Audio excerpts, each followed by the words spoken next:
यार ये शख्स हमारे इलाके को खराब कर रहा है। मौलवी साहब से बात करनी चाहिए कि हमारे इस इलाके में इतने नेक लोग रहते हैं, इसकी वजह से हमारा इलाका खराब हो रहा है। चलो मौलवी साहब से बात करते हैं।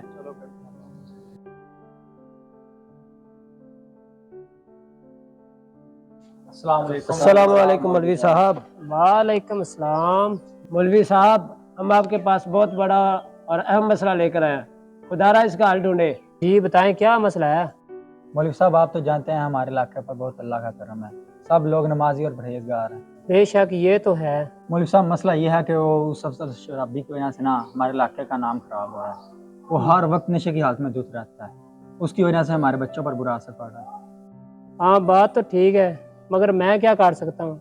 मैंने उस अल्लाह के बंदे को कई दफ़ा समझाया है, पर वो मेरी बात का असर ही नहीं करता है। अगर आपके पास उसका कोई हल है तो मुझे बता दो, शायद उससे कोई काम बन जाए। मौलवी साहब, लोगों ने उसे बड़ा समझाया है लेकिन वो बात नहीं आता। अब इसका सिर्फ एक ही हल है, उसे इस गांव से निकाल दो। हाँ भी, आप दोनों क्या कहते हो? हाँ हाँ, बिल्कुल ठीक है। तो ठीक है, निकाल दो उसे।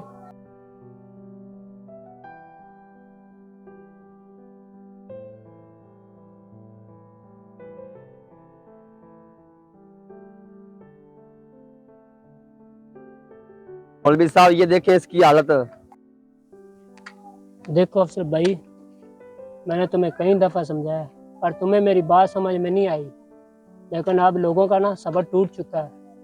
अब वो तुम्हें मजीद इस गांव में बर्दाश्त नहीं कर सकते, क्योंकि तुम उनके बच्चों पर बुरा असर डाल रहे हो। अब तुम ऐसा करो कि इस गांव को छोड़ कर ना कहीं दूर जंगल में चले जाओ। मौलवी साहब, मैं तो अपनी दुनिया में मगन हूँ। मैंने तो कभी किसी को कुछ कहा ही नहीं। मुझे गांव से मत निकाले मौलवी साहब। जंगल में तो कुछ खाने पीने की भी चीजें भी नहीं होती है। मेरे साथ ऐसा जुल्म मत करें। ज्यादा बातें ना सुना, जितना मौलवी साहब ने कहा उतना कर। चल यहाँ से। नहीं यार, ऐसा ना करें, ना करें ऐसा मेरे तो साथ। तुझे एक बार कहने तो समझ नहीं आ रही? ना करें ऐसा। निकल यहाँ। तो यार किसी ना किसी से मांग कर खा लेता था। यहाँ तो जंगल में कोई चीज ही नहीं है, कोई जानवर ही नहीं है ऐसा बंदा किसी का शिकार करके अपनी भूख ही मिटा ले। चलो पेट की खातिर चलते हैं, शायद कोई जानवर मिल जाए और भूख मिटा लें अपनी। 2 दिन हो गए कुछ नहीं खाया, अब तो मैं भूख से मर रहा हूँ। मेरी तो जान निकल गया भूख से। अरे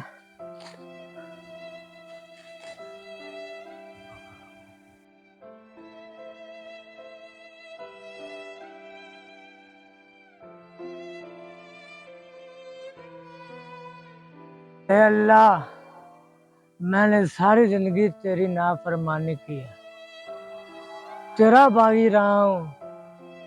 हम अपनी किए पर बहुत शर्मिंदा हूँ। मुझे माफ कर दे, माफ कर दे, माफ कर दे, माफ कर दे। जी मौलवी साहब, खैरियत तो है? आपने हमें बहुत जल्दी में बुलाया है। यार मेरे साथ एक अजीब वाक़या पेश आया है। रात को एक ही ख्वाब 3 दफ़ा आया मुझे। मौलवी साहब, वो बताए वो ख्वाब क्या है? यार रात को मेरे ख्वाब में एक सफ़ेद लिबास वाला आदमी आया और उसने मुझे हुक्म दिया कि अल्लाह के बंदे, उठ और जंगल में जा। वहाँ एक नौजवान इंतकाल कर गया है, जाकर उसे कफन दे और लोगों से कह, जो भी उसके जनाजे में शिरकत करेगा अल्लाह उसे बख्श देगा, क्योंकि वो नौजवान अल्लाह का वली है। मौलवी साहब, फिर तो हमें अभी जंगल में जाकर चेक करना चाहिए कि वाकई ऐसा है। तो चलो फिर चलते हैं। जी मौलवी साहब, चलें। मौलवी साहब,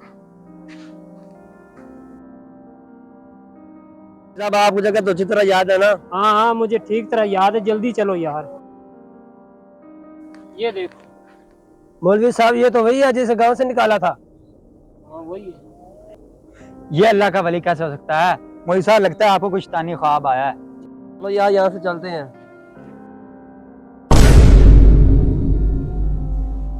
अल्लाह के बंदो, ये बात बिल्कुल दुरुस्त है। ये नौजवान जब गांव में था तो बहुत ही बुरा था और इसकी बुराइयों की वजह से ही तुम लोगों ने इसे अपने गांव से निकाला था।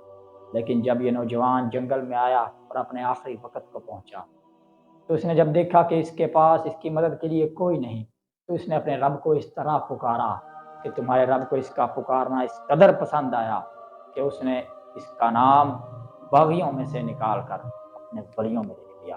اب اللہ کے بندے اٹھو اور اسے کفن دو اور اس کا جنازہ پڑھو۔